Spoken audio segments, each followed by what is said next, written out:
On the upper right side of your mat, we have variations. And as we remember from the theoretical video just before this, these are the primary principle that drives our reinforced mentality. You see, we're looking to reinforce functional movement patterns, and we know that function is the needs and wants required to accomplish a goal.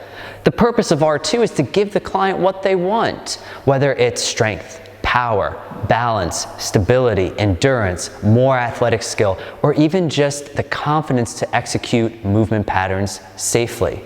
So here's the cool part. We talked about the theory of the 10 observational essentials. Let's take it and apply it to what it looks like with the Procedos, remembering the concept of 3D that validates our ability to have this principle.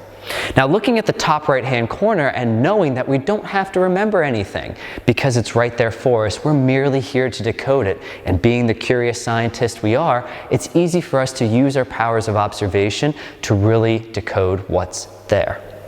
The first word on variations is action. And very simply, as we stated before, action simply means exercise. Before we do anything with the client or even with ourselves, we want to figure out what we want to do. And the action can be as simple as a squat. It can be as simple as a jump, or it can be complex as a squat to a lunge to a jump. So we squat, we lunge, and we jump all at the same time. But action gives us the power and the authority to really combine exercises as we see fit. When we look at environment, we're here on a wood floor. We have the Procedos as our environment, but let's consider now being in the gym, and let's consider using maybe a Bosu ball next to it, using a step, taking the Procedos outside, maybe sticking it by a pool, maybe having it on the grass or in the sand, on the asphalt. And then we think about environments such as temperature, such as noise, such as inside or outside, such as at home or in the gym. And we realize that environment gives us the ability to manipulate how we're gonna work out. We go down from there and we have position, and as before we talked about position being really exciting because not only do we change our beginning position, but we can change our end position as well. So looking at Procedos, we typically start 4 and 6, right? We all kind of start feet shoulder width apart. Now let's go ahead and execute our action. But let me have you consider, if I'm standing back here and I'm looking at my environment, well, I have a certain set of observables that's going to denote a certain thought process. Conversely, if I change my beginning position to up here, well, now looking back, I have an entirely new set of observational targets. So that means if I change my beginning position to the side, well, this changes it again. And if I change it to the other side, it changes it again. And any position I put myself on the platform, whether it's here to begin, whether it's here, whether it's with a slightly internally rotated foot, maybe if I'm a wide receiver, my left foot's on 2 red, my right foot's on the toe here, this is my beginning position, and however I want to execute an action, I can start there. But let's think about position not only in the beginning terms, but like we talked about before, the ending terms. So if I'm beginning here and my action is a jump and it's a left lateral jump and my targets are 4 and 6, but my ending position can maybe be the opposite side 90, well, now all of a sudden I'm here and I'm here. I'm here and I'm here. So I'm not just jumping in and jumping out, but all of a sudden my entire system changes by denoting where my ending position is. Think about becoming accurate, knowing that our targets are here. If my action is now a jump, and my jump is to the 6, but my ending position is 1, right? I'm here, here. This is my end, and now I reset.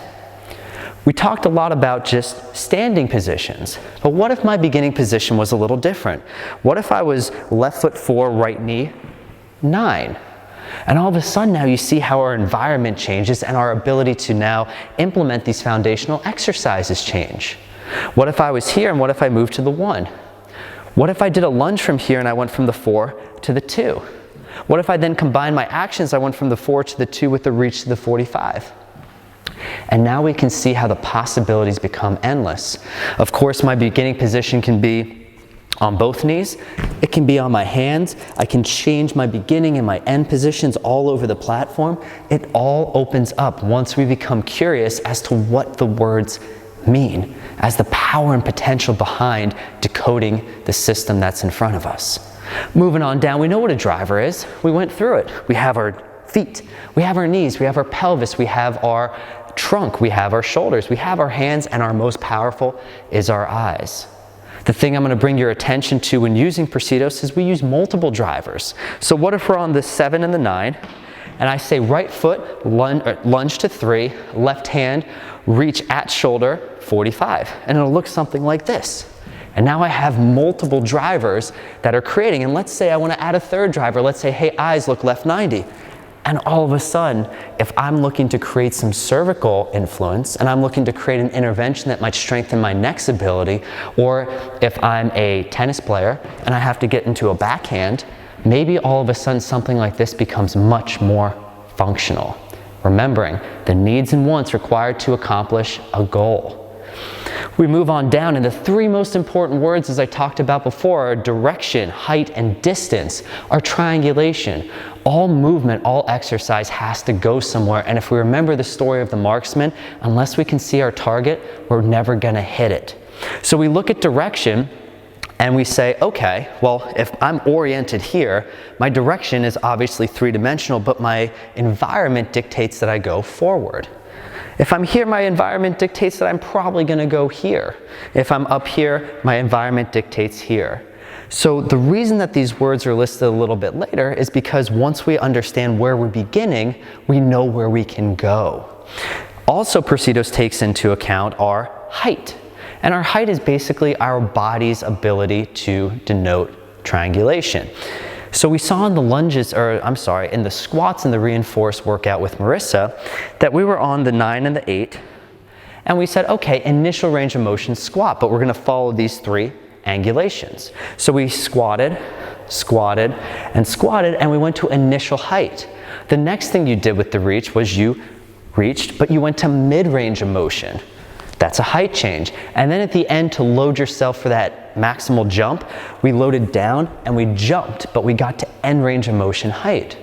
We can do the same thing with a lunge, where we're going to initial, to mid, and to end, all by changing the height variation and any combination in between. Distance is one of those things that the Procedos makes really easy for you, because just by changing the numbers, you're changing the distance. So going from the 9 to the 6 changes the distance, to the 3 changes it again. If I go to the 2, I've changed my direction. I go back to the 5, I've changed my distance. To the 8, my distance again. 7, direction, and so on and so forth. Potentially manipulating my height variable as well. Moving on down, I have my load. And we know that load can be anything from a dumbbell to a barbell, medicine ball, to a plate, to a resistance band, to our own body weight. Manipulating load is one of those things that we like to think about a lot in standardized training, but we really need to apply the principle or the concept of 3D to the principle of the observational essentials to really leverage our exercise variability. Now, the last 2 words on the platform are both rate and duration, and these 2 go kind of interchangeably with how fast, how slow, or how medium is your tempo, and how long are you doing it. When we look down here and we say, if I'm standing on the 9 and the 1, and I want to do a reach, my duration can very simply be all of these 8 angulations. And if I go through here, my duration becomes 8. But let's say I change my height variable and I do a reach at shoulder, but then I do a reach at hip. And we can see now how my duration becomes 16.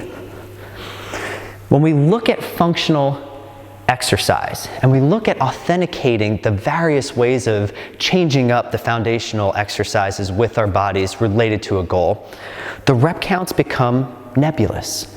Now, of course, if we're training for a specific goal like powerlifting, for strengthening, or for creating more endurance or stability, yes, there are scientific studies to back up the certain rep count.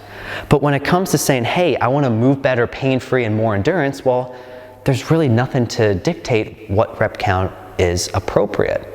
And what's even more interesting is if I'm standing here and I want to do a lunge as an action and I do my 27 different lunges, well, no 2 exercises are the same. So technically, if I want to get a set of 10, I have to do 27 times 10. I have to do 270 lunges just to reach that threshold. Imagine how your legs would feel after that. But not only that, imagine the stress that would be distributed throughout the body and the protection that would be buffered through, given the resilience prospect of moving that stress throughout the joint and throughout the muscles instead of hammering the same thing. If you walk through the grass in the same path every day, you're just going to wear it down. But imagine moving in all different directions. It gives the body time to recover and recuperate. That's why when we talk about duration, we have many different options for programming that we'll get to a little bit later. But note right now, we want to create functional resiliency. We want to give the body and the person what they want. And if it's endurance, if it's HIIT, if it's cardio, if it's sweat, then really there's no limit to the amount of number. Next, what we're going to do is we're going to take the foundational exercises, we're going to take the 10 observational essentials, and we're going to deconstruct and apply our principles to the R2 workout that you did so you can have a little bit better understanding of the why behind the what. Okay. Good work. Cool.